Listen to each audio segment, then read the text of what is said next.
A priest slammed a cracked idol onto a low altar, and the sound split the courtyard air like a wooden whip. Worshippers surged forward and pressed offerings into the idol's broken hands while brass lamps flared and guttered. Suspicion had driven him beneath the colonnade. The occult researcher held his breath and kept moving, one hand on the cold stone pillar as he counted ledger entries in his head. Within 3 steps he saw the priest's shoulder blades tighten, heard the low syllables of a chant snap through teeth, and understood the stakes. The ritual demanded tribute and the priest expected payment. He stepped closer, keeping to shadow, because the tablet he hoped to find might be hidden in the temple's transactions, and only proof would change what the villagers submitted without asking. The courtyard smelled of tallow and burnt resin. He followed a procession of hands, wrapped in braided cords, stained with ochre, until a worshipper shoved a clay figurine into the idol's base and stumbled back. The researcher did not speak. He watched the high priest, who wore layered ceremonial robes and a bronze amulet, tilt his head at the offerings and close his eyes as if testing each one. Suspicion pushed the researcher to a small stone stair at the temple's flank. He tucked a pressed fragment into his satchel, slid behind a fluted relief, and waited until dusk blunted into deep shadow. Within 5 minutes the chanting thinned, and the high priest left the altar under the escort of 2 acolytes. The researcher moved along the corridor toward the side chamber, where records lived behind false tiles. He had practiced the motions of entry with his brass pince, Nez in one hand and his notebook in the other. His steps were catalogued into small, careful movements so worshippers would not notice. He found a hairline crack along the relief, nudged it with a fingertip, and the stone panel gave under pressure. Behind it a folded tablet lay wrapped in woven reed. He slid the tablet out and opened the face of a contract formula written in a cramped hand. The words laid devotion out as debt, offerings as payment, prayer as bond, penalties for default that read like legal clauses. The formula made the problem immediate. The village had believed the god required offerings. The tablet made the relationship transactional and enforceable. The researcher pinched the reed between his fingers and read a line that named punishments for withheld tribute, crop blight, the loss of livestock, illness targeted at specific families. His hands tightened. He set the tablet into his satchel and left the chamber the same way he came. He could not publish this as rumor. He needed corroboration. Signatures, names, a ledger that showed how often fines were exacted and to whom.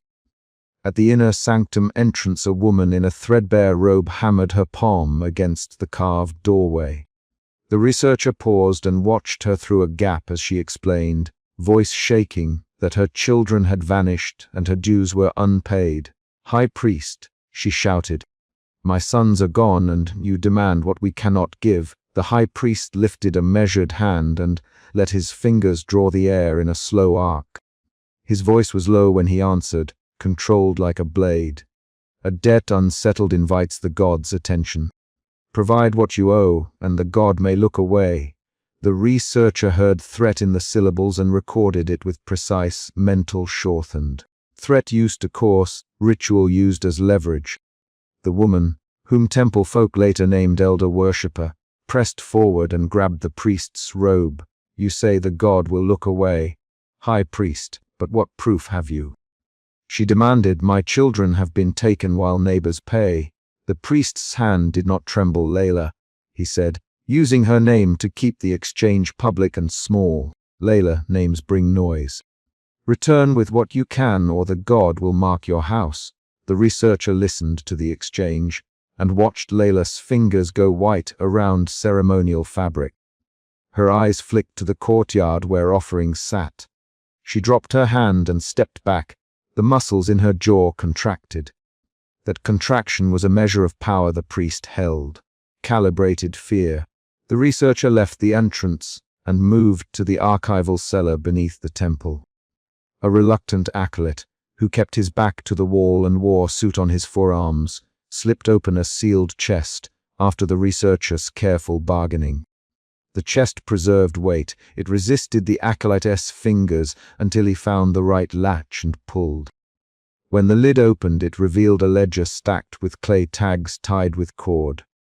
The researcher breathed and set his satchel down to free both hands. His fingers brushed the ledger's first page and felt the ridged impressions of receipts. They pried the top clay tag free and read an entry aloud. Fine assessed. Failure to present 3 lambs remedy. Ritual ratification on the 17th night. Sanction code.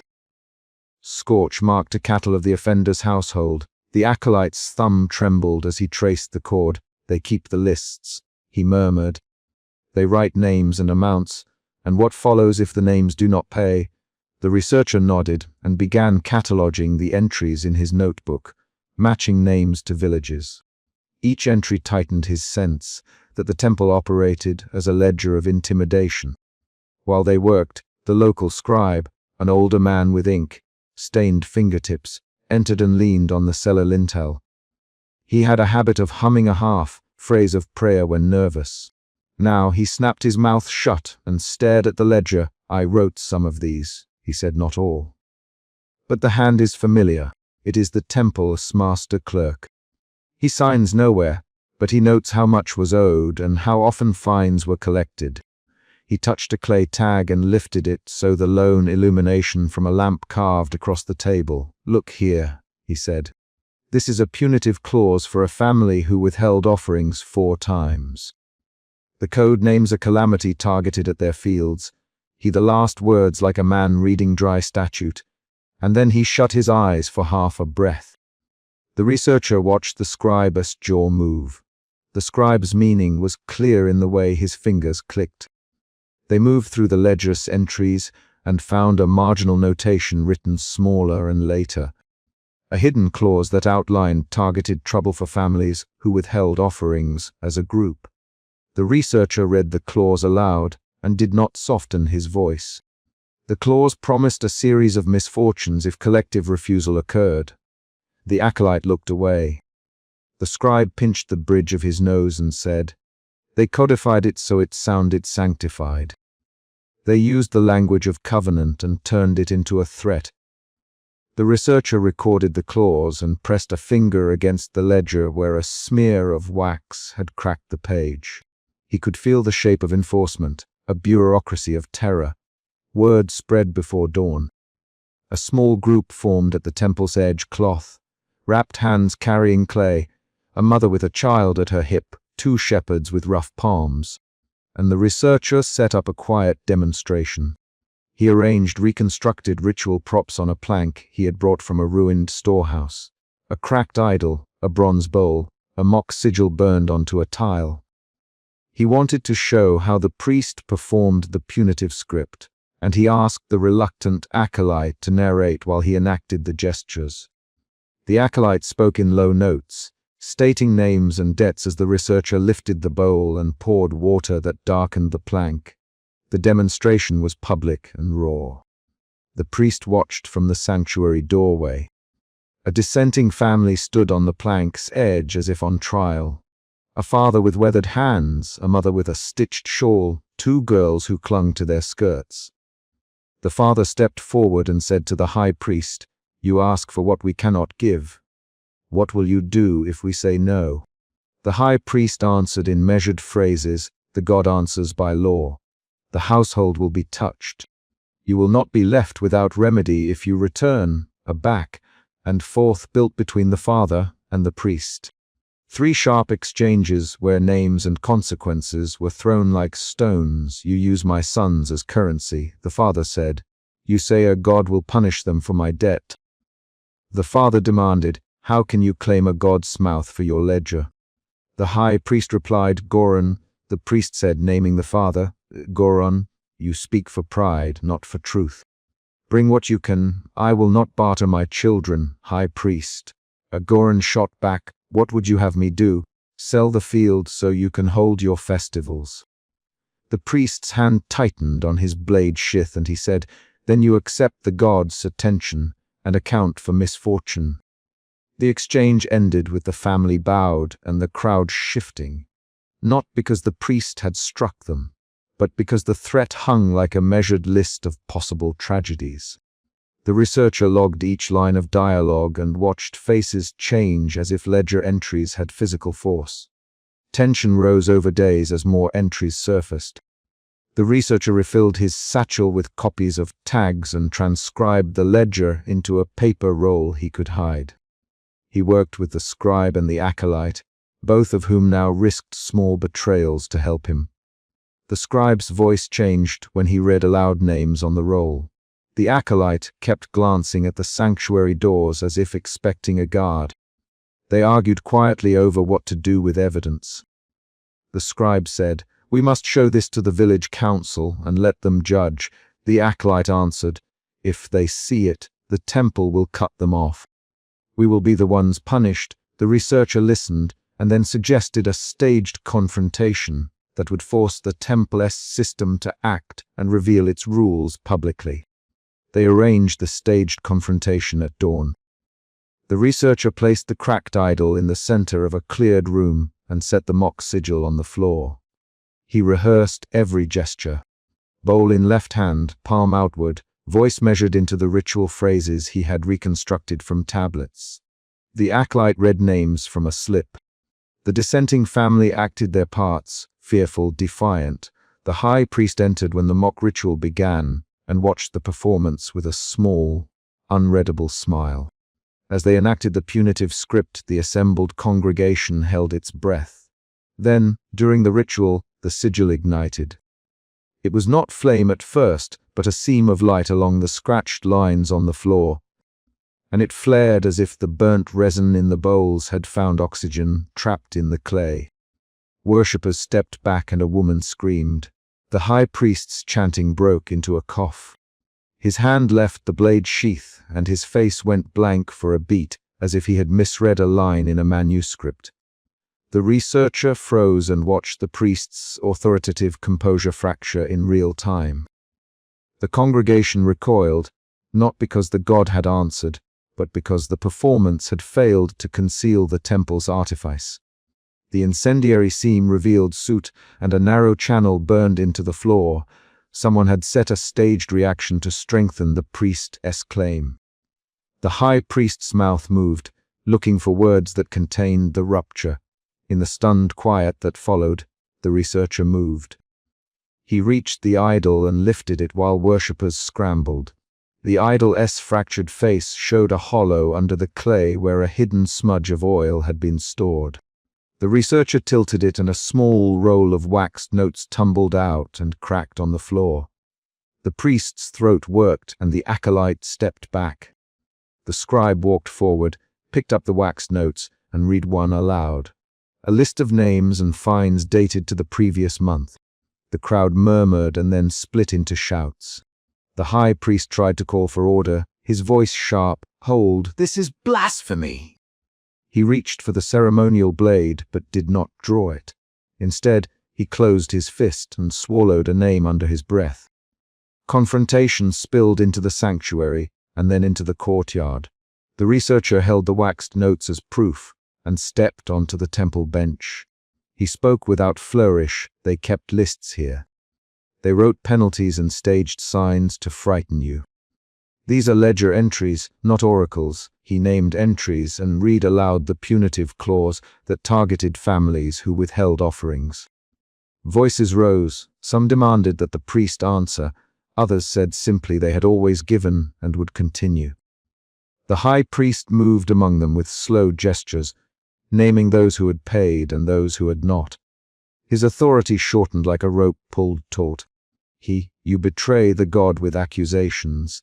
You will face the god if you push this claim as rumor." The scribe interrupted with a sharp line of his own. "I wrote the tags. I know the clerk's hand, and I can match ink to a clerk who sits in your office." The acolyte, until then reluctant, stepped forward and said, "I opened the chest. I put my hand to the ledger. What you call sacred is accounted here." The crowd's murmurs turned to calls for the council. The aftermath read like forensic evidence. In the cellar, the researcher catalogued the ruined idol, the burned channel on the floor, the waxed notes, and the ledger entries that matched names to punishments. He copied pages, placed each clay tag into a wrap bundle and noted a sequence of events. Staged ignition, ledger entry, public threat, collection of tribute. The scribe and the acolyte moved through the evidence with him, naming dates and incidents. The scribe, who had once feared the priest's reach, now kept his voice low but steady as he said, "They traded on fear and called it devotion. They taxed the poor with punishment." The acolyte closed his eyes for a moment and then said, "We will need to bring this before those who can act. If nothing else, the ledger will be proof the god was used as a ledger by men." The researcher bound the copies in waxed cloth. The chapter's last scene settled into a concrete decision. The researcher placed the ruined idol into a battered sack and bundled the ledger with cord. He handed a sealed roll to the scribe and said, "Keep this with you. If anything happens to me, take it to the council." He set the acolyte's fingers on the ledger and asked him to memorize 3 names and their corresponding fines. The acolyte's hand shook and he repeated the names aloud. The sun rose and cut the courtyard in harsh, clear lines. There was no rhetorical curtain here, only documents, voices, and a visible change in power. He closed the cellar and lifted the sack. The last paragraph of the chapter holds a single, public act. He walked past the altar, the sack on his shoulder, and the high priest watched him go from the sanctuary doorway with a face that had lost the steady reserve it wore at the beginning. That loss was not speech. It was a measured recalculation. The researcher stepped into dawn and felt the weight of the ledger and the idol press against his ribs. He sealed the ledger in a battered cloth and lifted the ruined idol onto his shoulder, each weight a document of coercion the temple could no longer hide. At dawn, a temple official climbed the market dais and read the new edict aloud while the sun struck the broken bell above the colonnade. Enforcers shoved a trembling family forward. A child clung to a cracked charm and a woman held a loaf flattened to hide crumbs. The crowd pressed in. Suspicion lodged behind the occult researcher's ribs and tightened his hands around the satchel strap as he watched the priestly decree turn offerings into enforced payment. The occult researcher moved through the market with his robes folded close, keeping to the stalls where smells of barley and smoke still lingered. He had come because of the cracked idol slammed on the low altar in the courtyard. He had heard the sound split the air and felt the courtyard lean toward panic in the previous week. That memory directed him now. Suspicion pushed him toward the days. The edict named new levies, formal humiliations, families listed by name. He mouthed the names and counted the weight of each syllable. A temple enforcer seized the family's last charms and slammed them into a leather sack. The market woman stepped forward, palms open, voice rough from sleepless hours. "Market woman, they took our last oil," she shouted. The enforcer answered without softeners. "Temple enforcer, orders are orders. Leave the square." The occult researcher noted the names carved into the edict and the way the enforcers read not from memory but from a script nailed to the board. The market woman dragged the occult researcher aside between a grain bin and a stall piled with clay lamps. She thrust her hand under a torn apron and produced a child's wax figurine, its arm chewed away. "Market woman. Look, he scratched my son's name into this when they took the bread," she said. Her fingers trembled. The occult researcher took the figurine, flattened wax sticking to his thumb, and read the child's name etched in a child's cramped hand.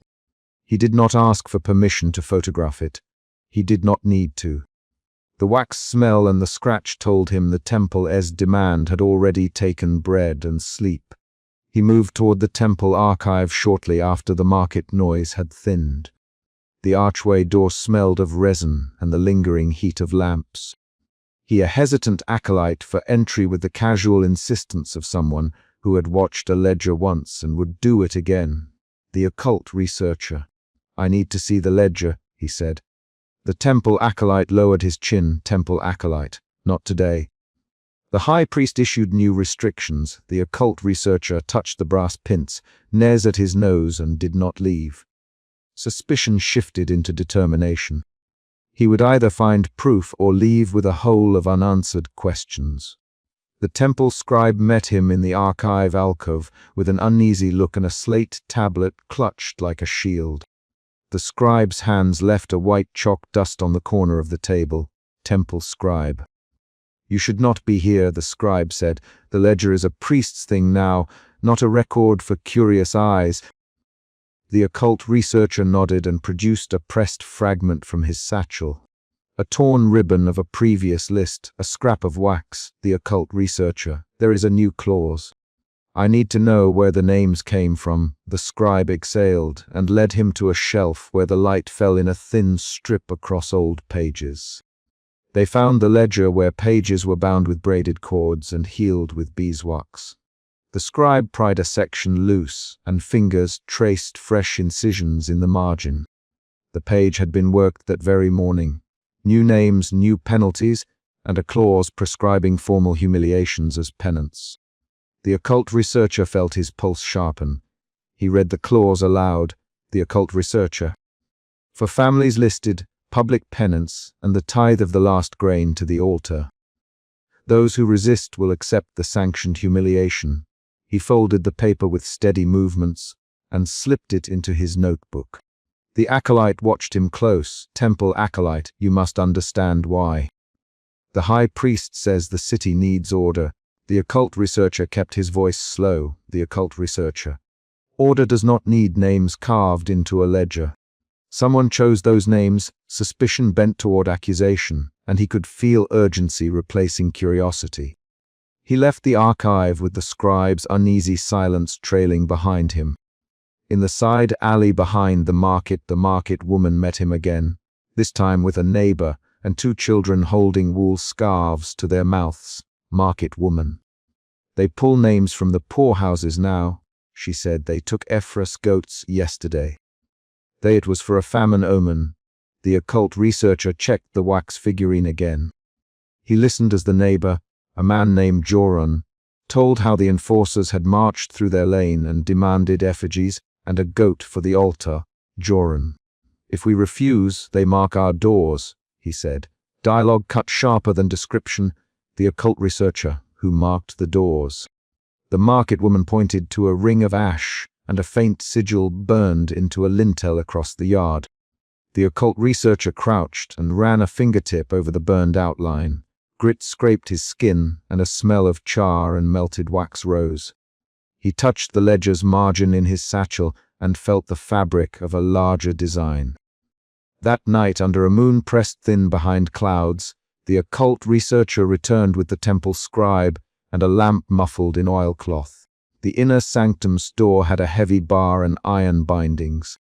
They picked the lock with a cold, methodical patience that the occult researcher preferred. Small tools, light hands, no ceremony. Inside, chains clinked against stone and offerings lay stacked in bowls with scorched rims. An amulet hung crooked from a pedestal, and a ribbon of wax figurines had been melted into a dark crust. They found a page stitched into a priestly robe, the string threaded through linen where a sigil had been embroidered, and then hidden. The robe still smelled of burnt resin. The scribe's hand, which had trembled earlier, reached and paled. Temple scribe. "I never saw this sewn in," he said. He lifted the page and showed the occult researcher. The stitched sigil matched the burned marks on the market woman's lintel. The page named neighborhoods and paired sacrifices with civic consequences.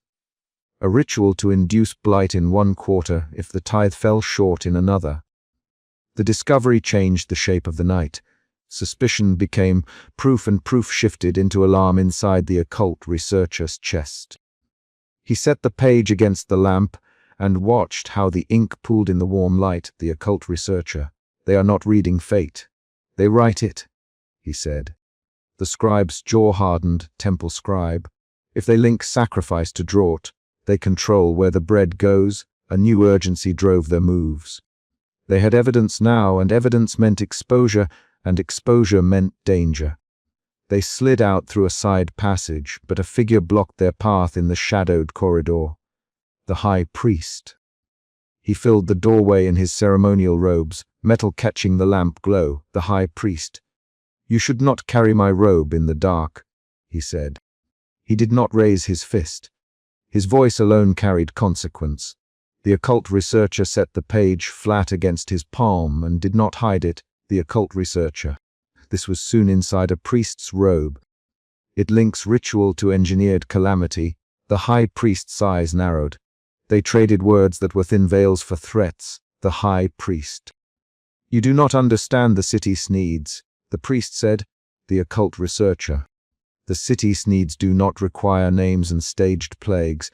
That was a confrontation, and the corridor cooled with it.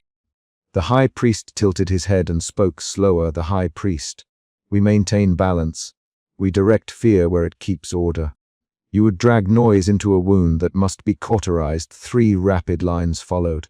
The occult researcher.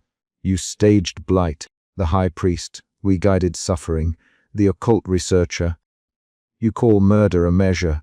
The high priest stepped back and closed his eyes for a breath. A ritual gesture that the occult researcher recognized as performance and not repentance. The high priest. "What will you do with what you found?" The occult researcher felt the scribe's hand on the hilt of his own courage. The occult researcher. "I will record it. I will place it where others can read the stitch." The priest's mouth thinned. The high priest.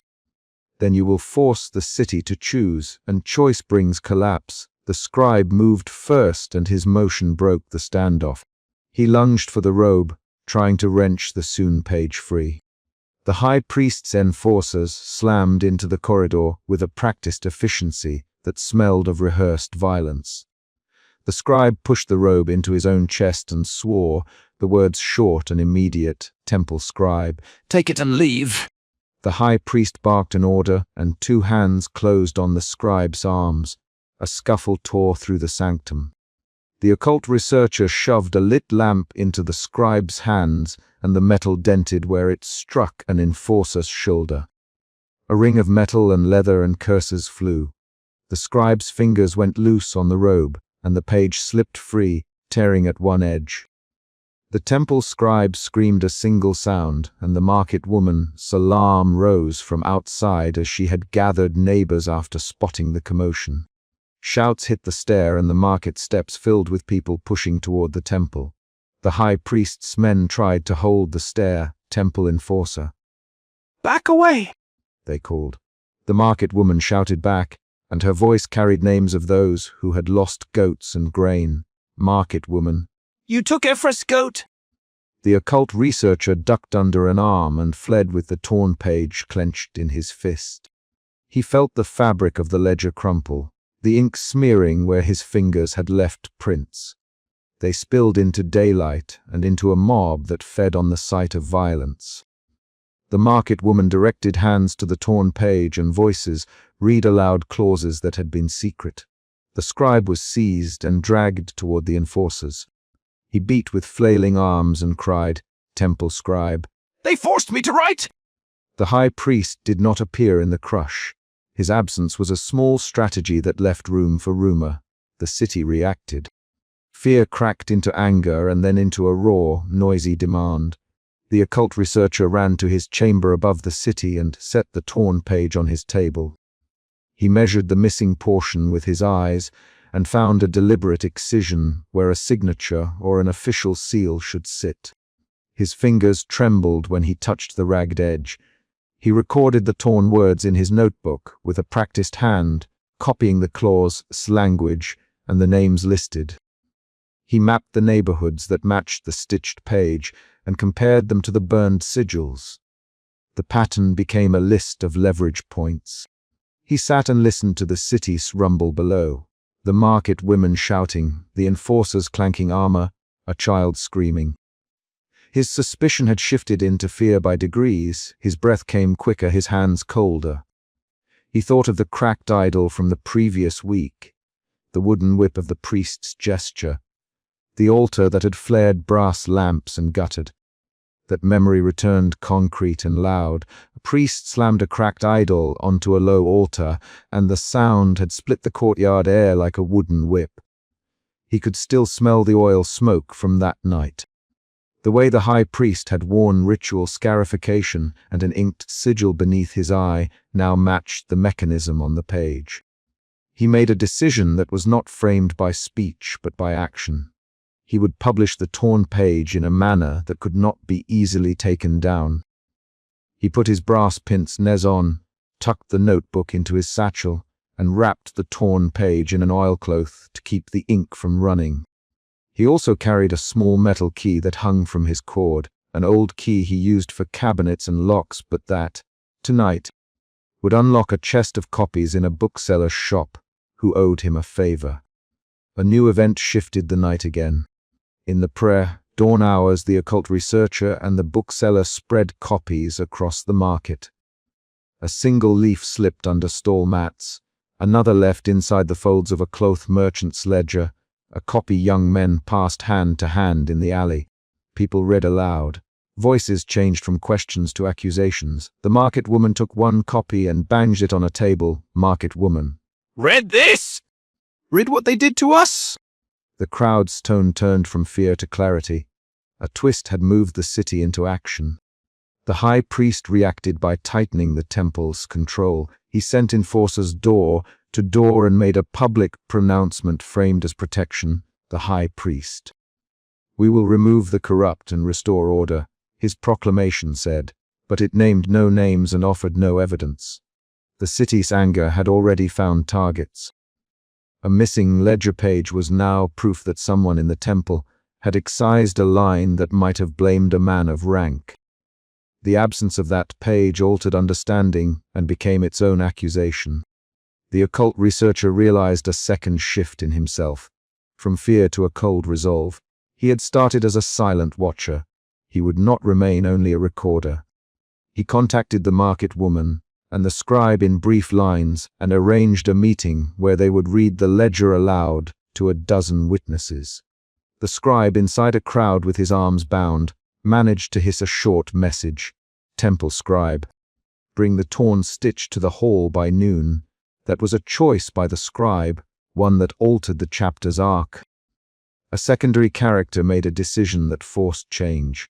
At midday, a spontaneous outcry gathered outside the hall. The city, which had been careful around the temple's dread, now demanded a visible accounting. Voices called for the high priest to show the missing page. Enforcers tried to form a ring, but hands reached through. The market woman lifted the torn leaf and held it so people could see the ragged edge. Market woman: "He hides signatures. He hides them so he can decide who starves," she said. The crowd answered with the names of families carved into the ledger. The high priest sent a single messenger out, his tone both calm and sharp. The messenger read an old proverb about balance and sent a man to seize the scribe. The scribe was dragged, but he shouted one short, defiant line that cut through a dozen attempts to silence it. Temple scribe: "I wrote what I was told to write." People froze and then leaned closer. The line shifted blame from the scribe to the system, and the system had an exposed seam. A surprise came that the occult researcher had not expected. Some of the enforcers refused to strike at the crowd. A young enforcer lowered his shield and handed a copy of the ledger to a neighbor young enforcer. "I can stamp these names," he said. That simple refusal was a twist that changed outcomes and demonstrated that fear-based control relied on complicity. Now complicity cracked. The chapter reached its climax when the high priest moved to physically silence the scribe in the secret chamber beneath the temple. The occult researcher and the scribe had gone below to search for more evidence. They uncovered a cache of scorched effigies and notes claiming a plague in the western quarter. The high priest's hand closed on the scribe's throat, and the scribe's eyes filled with the shock of betrayal. The occult researcher shoved a lamp into the enforcer's face and grabbed the scribe's arm. Steel clanged and a ledger fell free to the flagstones. Outside, the market woman's alarm became a riot. People pounded on doors and the city surged toward the temple steps. The occult researcher fled with a torn page clutched in his fist, and the scribes shout behind him. They spilled onto the temple steps and the market, where the market woman and others had already started to break the temple's monopoly on secrecy. The city no longer feared quietly, it demanded it to know. Later, in his research chamber, the occult researcher set the torn page down and recorded its missing lines precisely. He placed the torn edge beside the wax figurine and the suit from the sanctum. He compared the burned sigil with the stitch in the robe and with the names in the market list. He wrote a single sentence in his notebook. The temple engineered omens to harvest obedience. He did not speak it aloud. He wrote it and circled the word engineered. That act made the accusation formal. The day closed with an unsettled truce.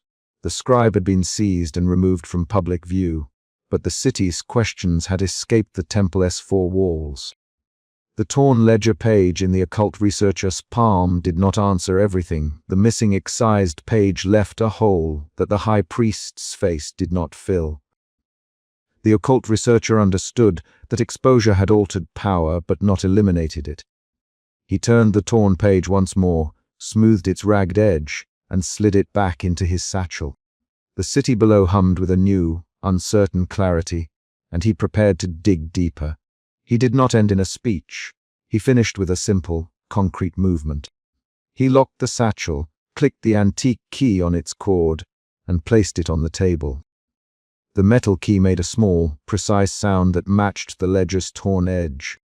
And then he smelled the resin on his hands and set a lamp to warm his notes.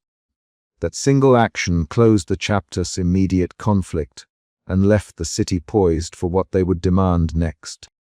An enforcer shoved a mother's wrist until the clay amulet scraped against her palm and cracked.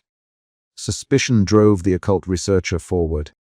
He had watched this temple turn private debts into public penalties before, and the sound of the cracked charm confirmed the tolly would cost names tonight. He crouched under a low lintel, cheek against cold stone, and recorded the exchange with a tiny charcoal mark in the margin of his notebook. A lit lamp threw a thin pool of oil, sick light across the ledger vault. There was no time for theory. A family was being stripped of agency in a room meant to record people as quantities. The first 5 sentences carry suspicion, and it pushed the researcher into action. He remembered the cracked idol flung onto the low altar 2 chapters earlier, and the way brass lamps had guttered.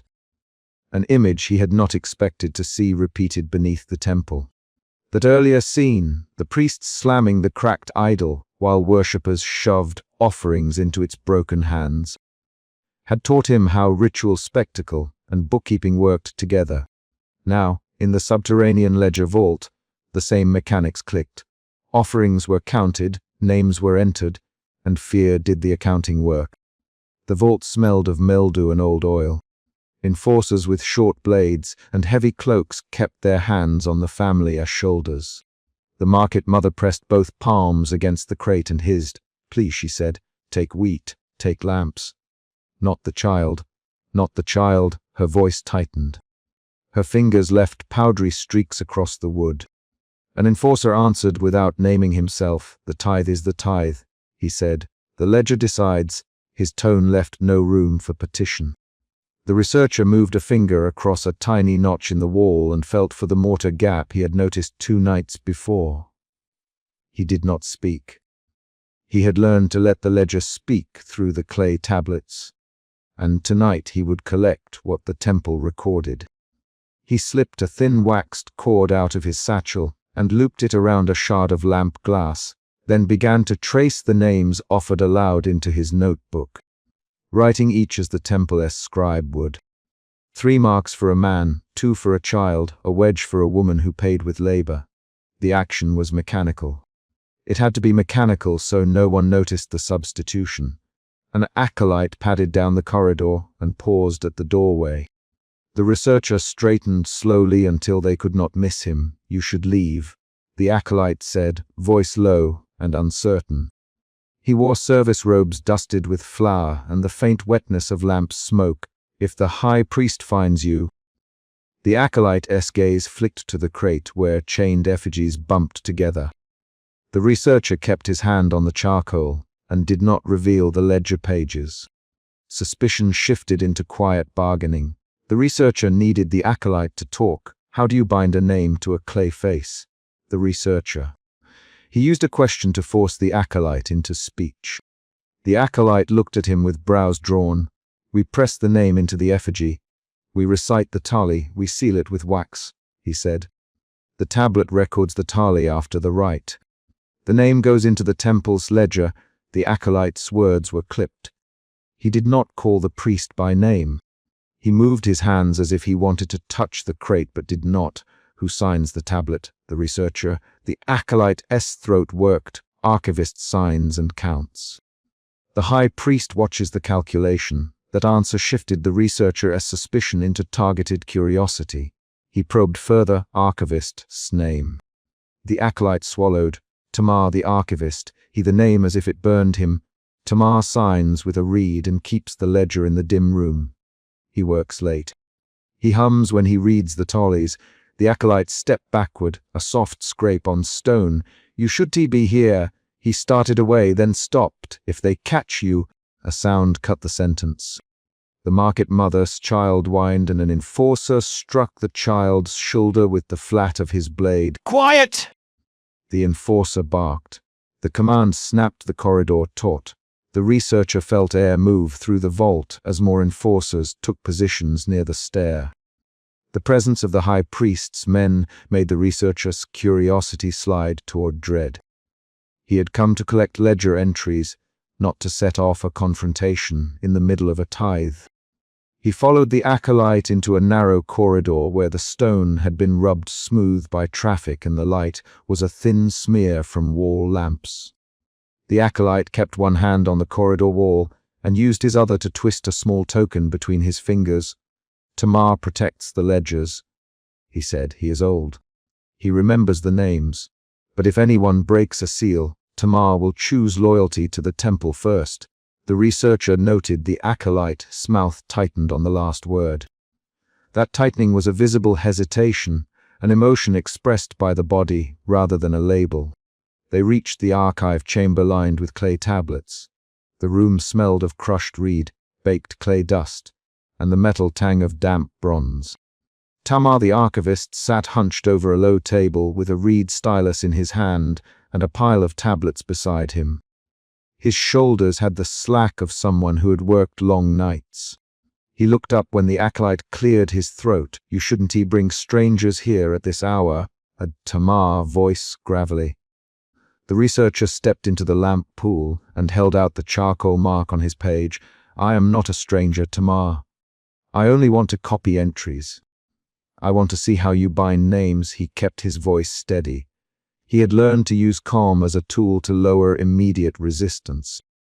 Tamar's fingers hesitated over a tablet. You come after the idol was cracked, after the bell was struck in the courtyard, he said.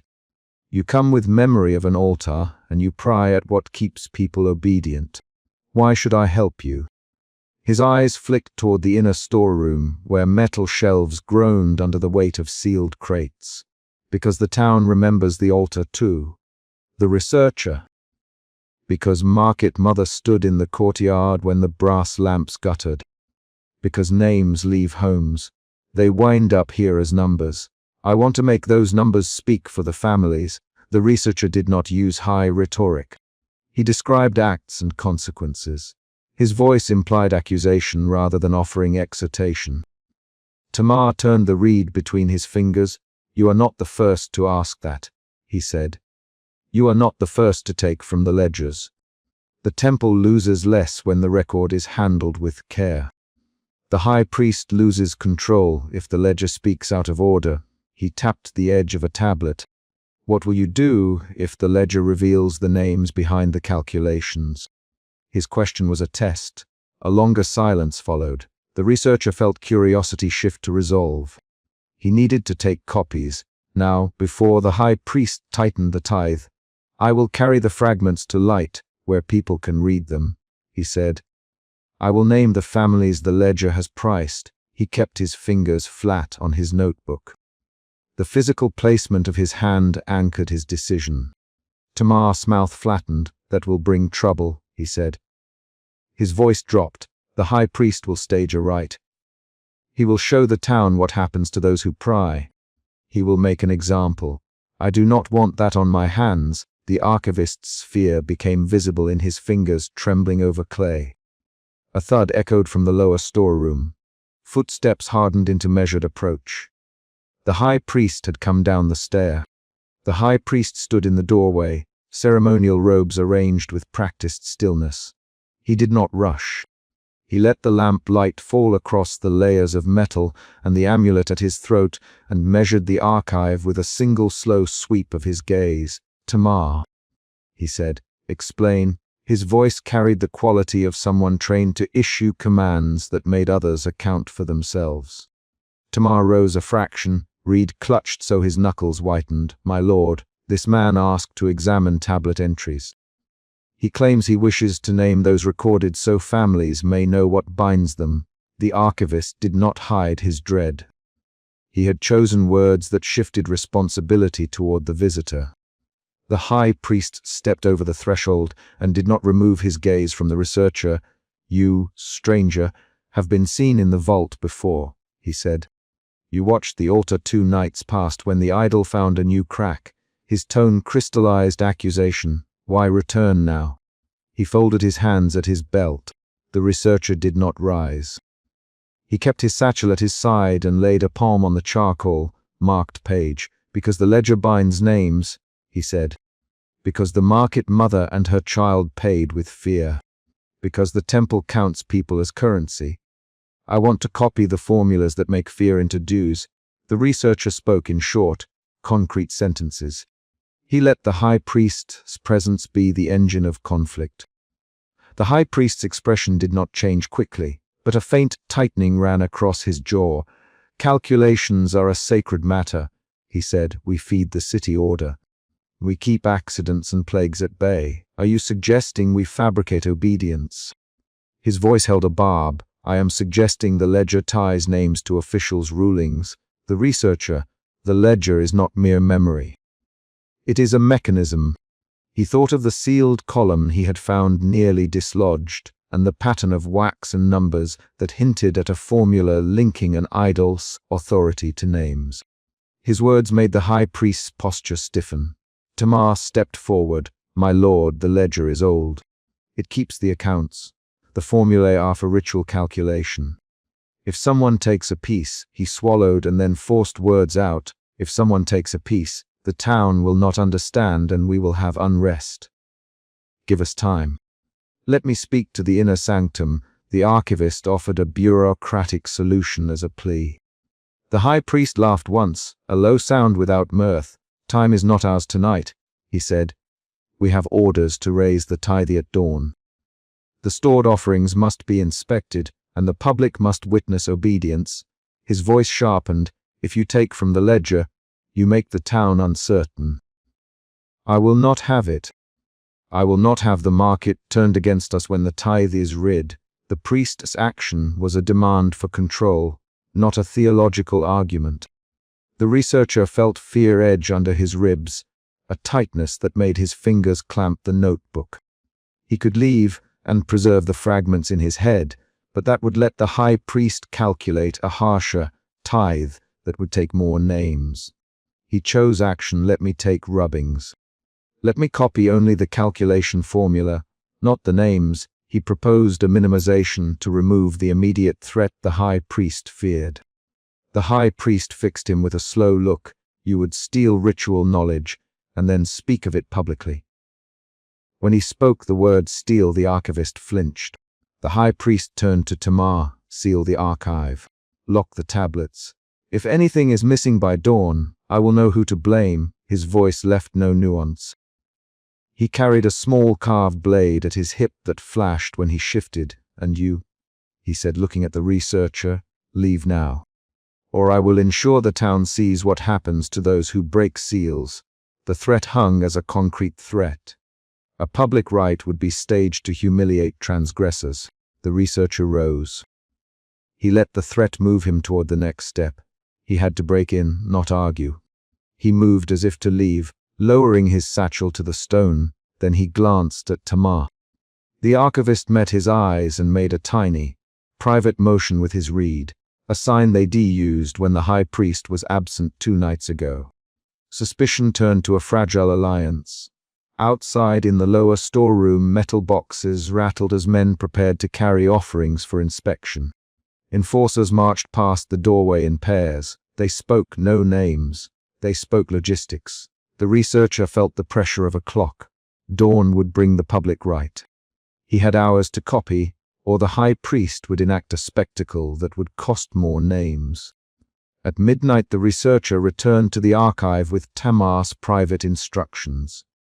Tamar had given him a small clay mask and a wax tablet with a rubbed sigil that allowed access to a sealed column. Quickly, Tamar breathed. "If they catch you in the stacks, you die." His hands shook. That was an emotion shown in the body, not a declaration. The researcher nodded and took the clay mask. He felt fear tighten, then dull into the focused instrument of his work. He slipped behind a row of stacked tablets and unfolded his lamp. He photographed tablet entries with a slow mechanical motion, then made wet rubbings with damp paper and cedar charcoal. He recorded sequences. Tally mark, sacrifice type, official S notation. Each sequence pulled the pattern into clearer view. He found the same formula repeated. A name, a measure, an official sigil, then a sealed column entry with a ritual formula that used officials' names as coefficients. The discovery changed his understanding of control into a concrete machine. The idol S authority was engineered through recorded oath and ritual arithmetic. He heard a footstep and froze. Tamar had returned to stand near the entry with a slate tablet tucked under his arm. "You have what you need." Tamar, in a voice too low for anyone but the researcher. "One column remains sealed." The researcher: "I need to see the calculation that links the idol to officials' names." He watched Tamar's face for the next emotion.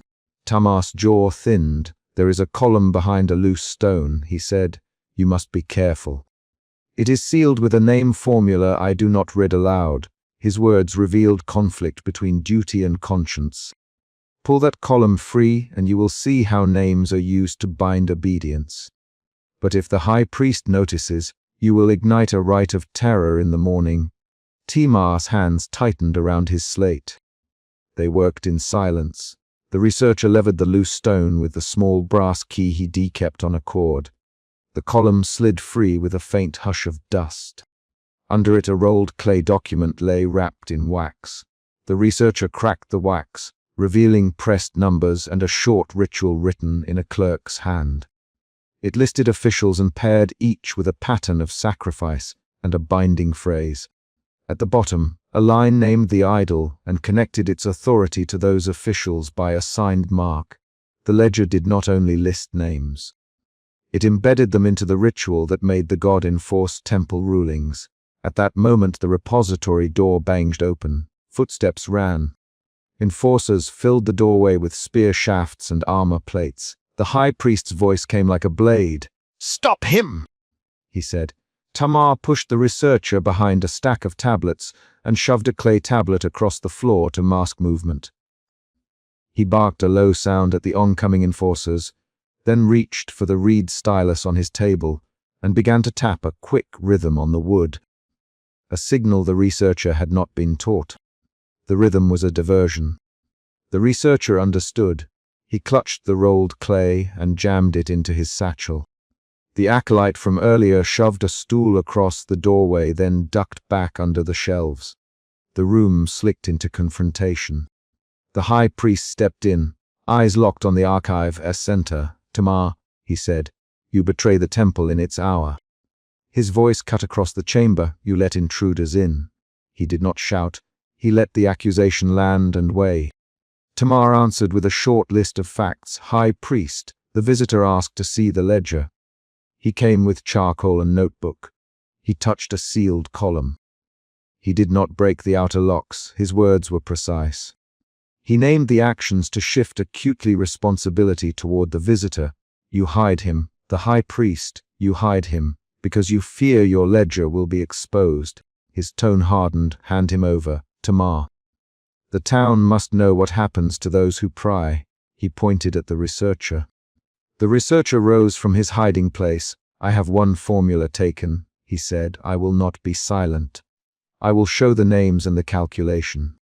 The town must know how the god is made to demand obedience. His sentences were short and deliberate. The high priest's face went still, then something like anger rose. A short argument snapped into place between the high priest and Tamar. They traded 6 quick lines without pause. Tamar, you will not speak of this to the crowd. The high priest, my lord. If we rule with terror, the city will break. Tamar answered, you would have mercy where order is needed. The high priest snapped, order that claws itself from names is not order. Tamar shot back, you forget your place.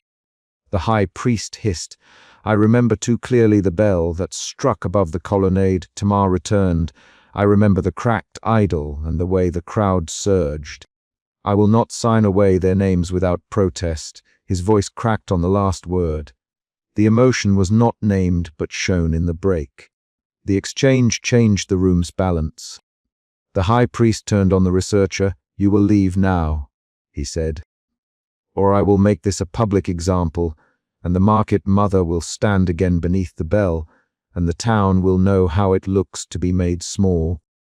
His words described a concrete action the priest would take to restore obedience, a staged public terror. The researcher thought of the market mother and the child's cracked charm. He thought of the ledger now in his satchel, heavy with a sealed column that tethered officials' names to the idol.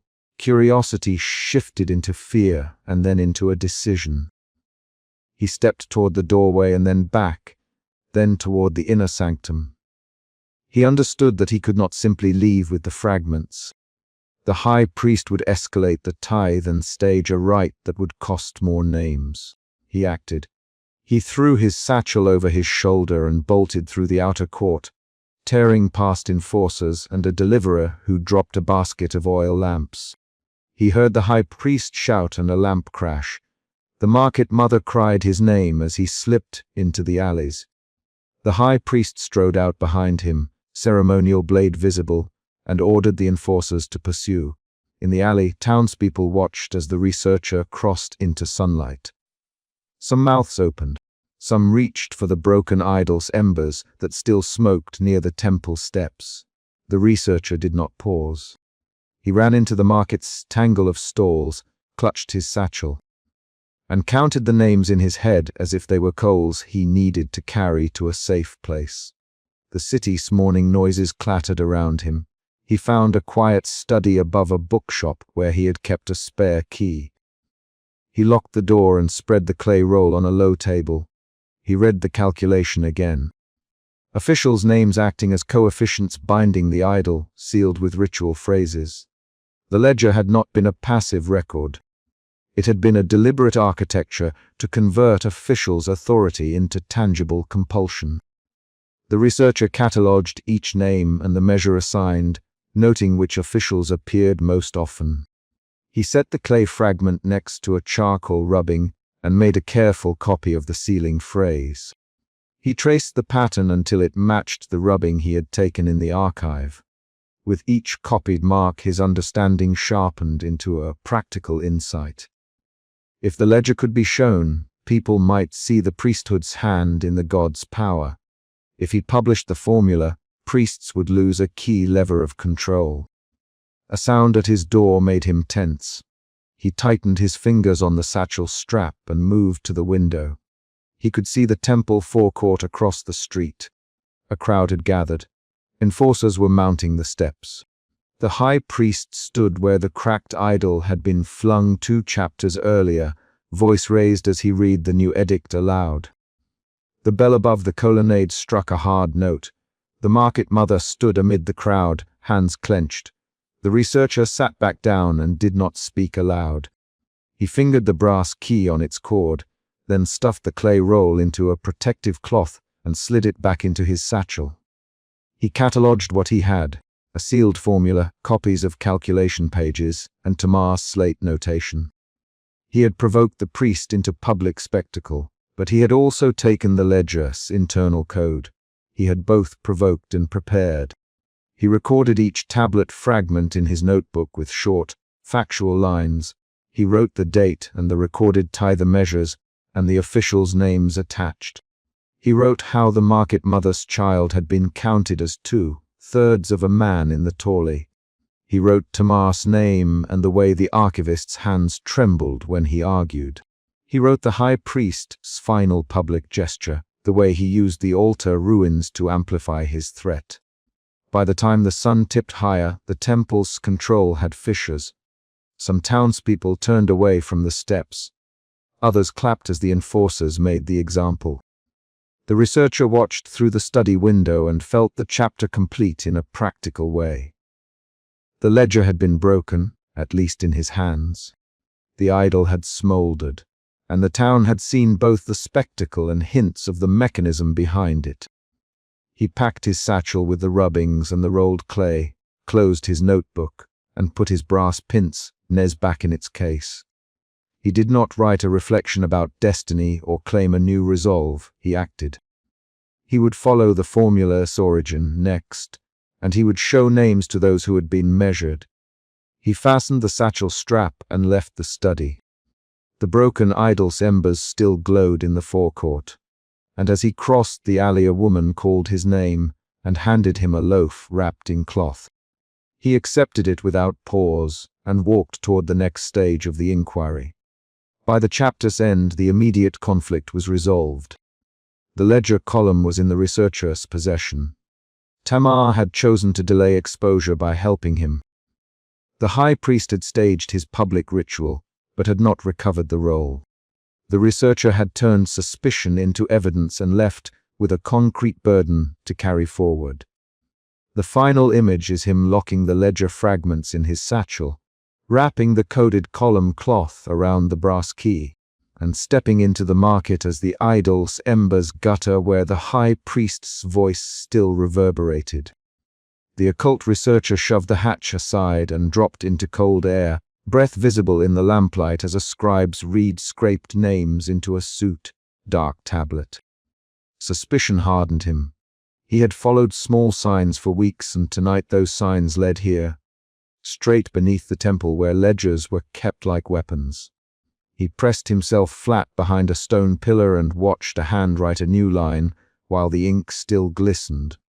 The immediate problem was clear. The ledger recorded names and the ledger moved punishments like an apothecary measures poison. He moved without ceremony.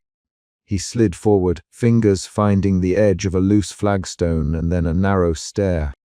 Concrete details guided him: the smell of burnt resin on the breath of the scribe, the clay stain on a fingertip, the slip of a leather thong tied around a wrist.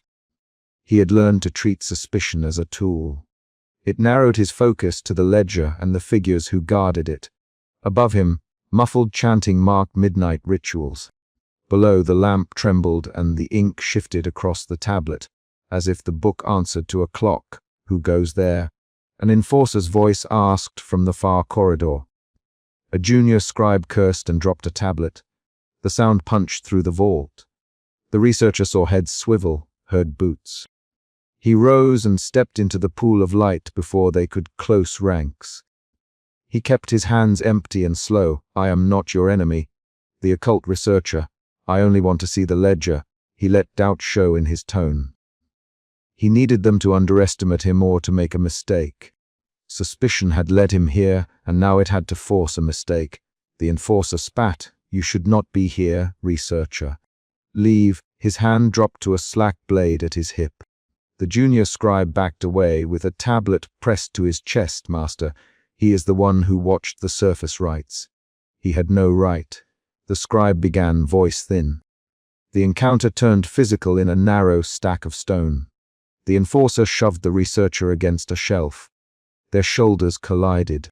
A tablet slid free and hit the floor, its clay edge cracking a hairline scar across one name. The name's line darkened at once, and a distant bell tolled the temple's punitive hour. The researcher felt the shift of the ledger's weight as a civic mechanism, not a superstitious relic. He understood then that the ledger did not wait for gods. The ledger made gods wait.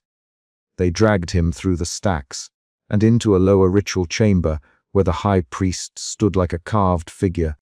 The room smelled of cold metal and old smoke. The high priest's robes hung in layers of aged bronze and blood red.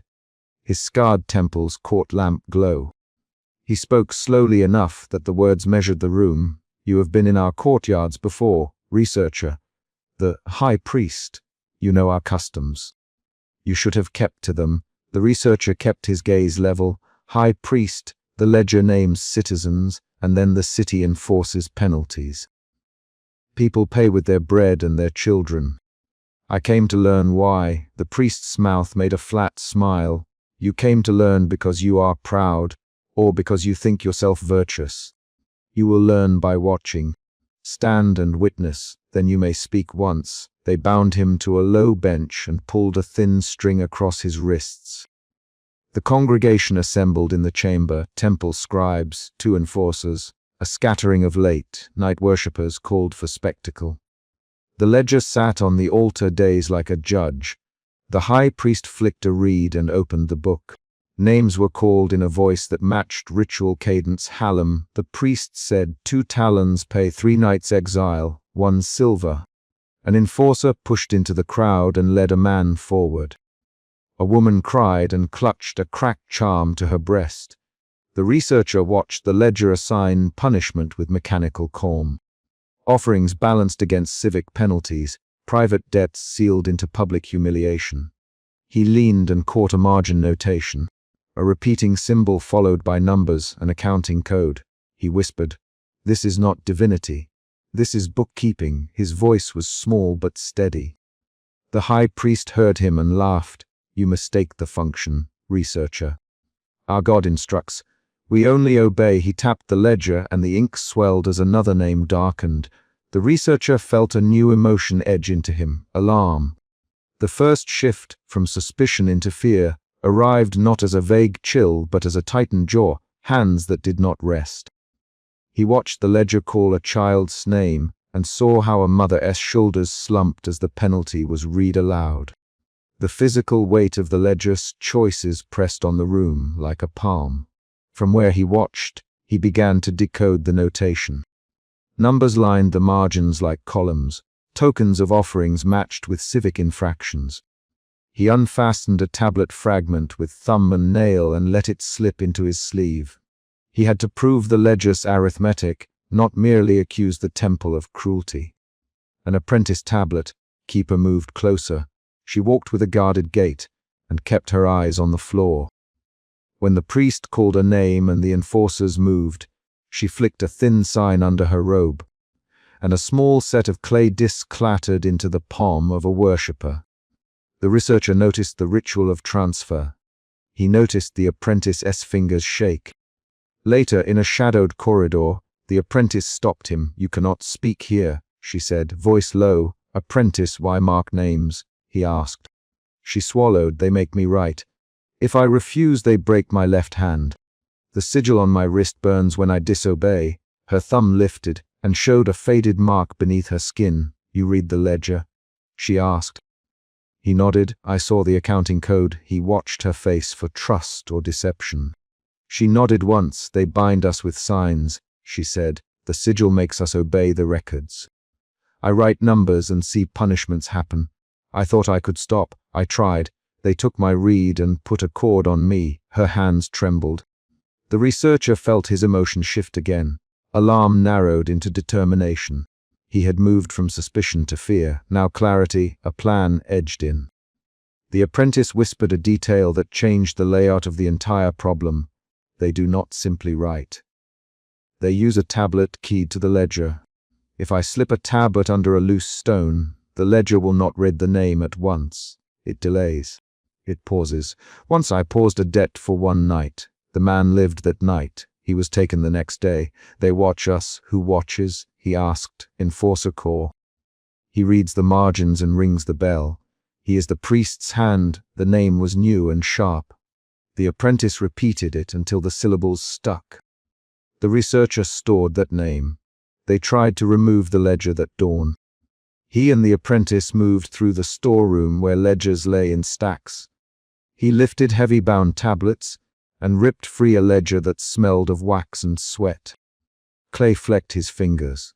He struck a tablet against the stone to snap it open and read a line that matched the priest's tally.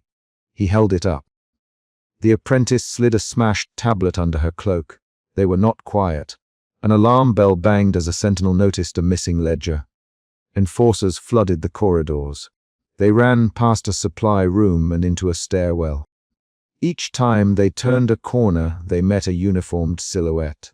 The sound of boots multiplied. External events slashed through the middle of the chapter. Discovery, chase, capture. The researcher felt his breathing quicken. His hands tightened on clay fragments. They reached the altar courtyard beneath dawn sky. The congregation had been called early. The high priest stood on the dais with the ledger.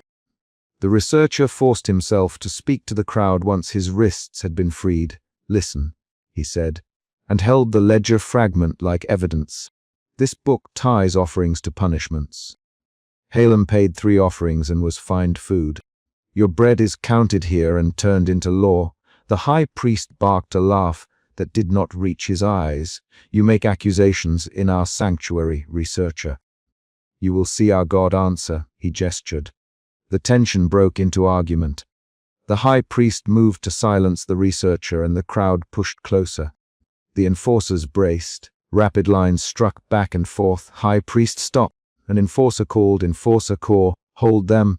The high priest ordered, "Corps, why mark citizens for scraps?" The researcher demanded, "The will of the temple binds the city core. The temple decides." Corps' voice was blunt and practiced. "You threatened a scribe's hand." The researcher said, "I enforce what is written. Corps, you enforce what you want." The researcher shot back. That rapid exchange carried truth. The crowd heard names they recognized and called out. A mother shouted, and a man in the rear stumbled forward. The scene turned combustible. The researcher's second major emotion shift, from clarity into confrontation, arrived as a physical jolt. His voice loud, his pulse strung, his decision to expose the ledger turning the crowd from passive to active. He spread the ledger fragment on the altar and pointed to the columns. He spoke plainly, "See these numbers. They convert charms and offerings into punishments. They record private debts as civic crimes." He looked at the high priest. "Show them why. Show them the sigil." The high priest's face remained a mask of ritual composure. He drew a blade and struck the altar with it once, hard. "You will not break what binds them. We are instruments of order." The blade's strike flashed. A thin line of blood beaded on the brass of his amulet. He turned the show into doctrine. The priest's voice surged over the crowd like a practiced tide. The crowd began to move. A pair of worshippers shoved forward. The apprentice slipped a small tablet out from under her robe and whispered to the researcher, "Now." The researcher lifted the fragment and read the accounting aloud to the congregation. He called names and matched them with charges. He spoke with short sentences so the worshippers could follow. Halem paid 2 offerings. He lost 3 loaves. The ledger made it law. The high priest raised his voice and struck at the researcher. "You lie. You would unmake the city. High priest, you bind hands and mark names." The researcher said, "You cannot stop order." The priest said. They traded blows. The high priest's ceremonial blade flashed. An enforcer lunged to protect him. The priest's chanting staccato cut under the claymore. The apprentice threw down a tablet she had hidden. The tablet skittered across the stone and struck the ledger, breaking the reed that guided its reading. The ledger's ink stopped growing as names waited on the page. For a single, decisive moment the congregation's fear wavered. A worshipper grabbed the priest's sleeve and hissed, "Why did you call my sister? She paid. Why did you call her name?" The priest's eyes flicked to the ledger's table and then back to the crowd. He barked for order, but the edges of his control had been split. The climax was violent and precise. The high priest lashed out with ritual force, and the enforcers struck. The researcher felt a blade nick his forearm. He smelled iron and dust. He forced himself to hold the ledger fragment high so the crowd could see the columns and the sigil marks. He shouted short lines, pointing with a stained finger. "See the symbol," he shouted. "See how they record the offerings. This is not the God speaking. This is a system." His voice cut over the priest's chanting. Someone in the crowd took a step, and the enforcers responded with a volley of force. 3 rapid exchanges followed between the researcher and Kor, then Kor and the high priest, then the apprentice and a scribe. Each exchange lasted only moments, but they changed the room. The apprentice pushed forward and grabbed the ledger. An enforcer caught her arm and twisted. She bit and pulled free, leaving a smear of blood on the ledger's corner. A worshipper picked up a fallen lamp and smashed it on the stone. The light guttered. When the dust settled, the altar lay torn.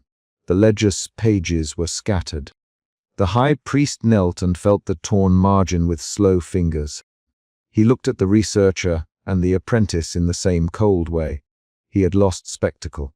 He had not lost all leverage. The next movement was quieter but decisive. The apprentice slipped a hidden tablet into her sleeve, and then moved through a gap in the crowd. She pressed the tablet into the researcher's palm and whispered, "Hide this. The ledger will adapt. This will buy a night." The researcher heard the clack of running feet as enforcers sealed exits. He heard the quick intake of breath from the crowd. He felt the ledger's power fractured, but not destroyed. The high priest raised his head and spoke, without ritual flourish. "You exposed what you saw. You have forced a wound into our order. We will heal it in public. We will measure and adapt. But the city needs structure. You have made a change. You have not removed necessity." His voice was low now. It promised procedure more than retribution. The final scene was one of precise aftermath. The courtyard was blood-stained and loud with murmurs. Citizens clustered in small knots, counting offerings, holding children close. The apprentice came to the researcher, handed him a small fragment, wrapped in oiled cloth, and said, "Take this to the scribe at the market. He will know what to do. He will copy it and put the pattern where others can see it." She stepped back into the crowd. She did not wait for thanks. The researcher watched her shoulders as she moved, the cord around her wrist visible beneath her robe. The apprentice kept to the shadowed edge of the crowd and slipped away between 2 stalls as vendors started their morning calls. Her figure grew small and then vanished. A worshipper picked up a torn ledger page and turned the inked line toward the light. The researcher opened the small tablet. The accounting code was visible, the repeating sigil and a column of numbers. He copied the marks with a reed he found in a vendor's stand. He wrote with short, careful strokes. He did not promise salvation. He wrote what could be proved. An accounting that turned offerings into penalties, and the names connected to each line. He bound the fragment in oil cloth and wrapped it into his satchel. He left the courtyard while dawn slid across the temple roof. People argued in low voices about who would be spared and who would be called next. The high priest stood with a handful of scribes and enforcers, already planning how to translate spectacle into ordinance. The ledger lay in pieces, but its method survived in minds and in muscle, counting, noting, calling. The researcher walked toward the market with the stolen tablet and a plan to copy it outward. He had moved from suspicion to fear, then to clarity and confrontation, and finally to a quiet resolution of action. He had not destroyed the system. He had interrupted it long enough to give a single night of life back to a family, and to put an instrument for others to examine into public hands. He paused at the market's edge and set down his satchel. He looked back at the temple and saw worshippers bargaining in small clusters, folding offerings into neat packets, counting coins on calloused palms. The city would adapt. The high priest would adapt. The ledger would be repaired and changed into new forms. The apprentice had slipped away with a tablet hidden in a cord. He closed his hand on the clay and felt its rough edges. He opened the satchel and tied the fragment under the cloth so that only a hand that knew it would find it. The sun rose fully and caught the brass on the priest's amulet. The researcher turned and walked toward a scribe at the market who had once taught him to recognize accounting marks. He would give the scribe the fragment and watch as names became public knowledge. He would not rely on one act to undo the temple's hold, but he had a proof to seed into the city's conversation. At the market stall an exchange began, the scribe reading the marks aloud and a vendor frowning, then nodding. The researcher listened to the rhythm of human business, bargaining, counting, paying, and he recorded a clean, concrete fact. The ledger had been exposed, pages torn, an apprentice had confessed and fled with a tablet. The high priest had been forced to defend an accounting system in public, and the city had seen the mechanism that translated offerings into punishments. He closed the chapter of the night with a decision that was not rhetorical. He handed the fragment to the scribe and said, in a short sentence, "Copy it and send it where laborers gather." The scribe looked up, asked one question about format, and began to copy. The apprentice moved away between stalls with a hidden tablet tucked beneath her robe, walking toward a narrow lane. The high priest organized a public reconciliation that would recast penalties as formalized fines. The ledger's blunt violence would become legal procedure. The courtyard was still messy, but the immediate conflict had been resolved. The ledger's public enforcement had been interrupted, names had been exposed, and the apprentice survived with a hidden tablet. The researcher tucked the oil, wrapped fragment deeper into his satchel, and walked into the market. The final event of the chapter was concrete and visible. The apprentice vanished down a lane with a tablet in her hand.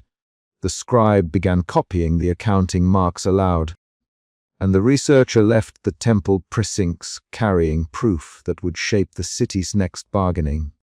He did not watch the temple close its doors. He did not linger on a vow. He walked, carrying evidence and the knowledge that the ledger could be mended or transformed. That was the end of this night. A document in a market stall, a fleeing apprentice, and a city that would now measure its fear against a new, public accounting.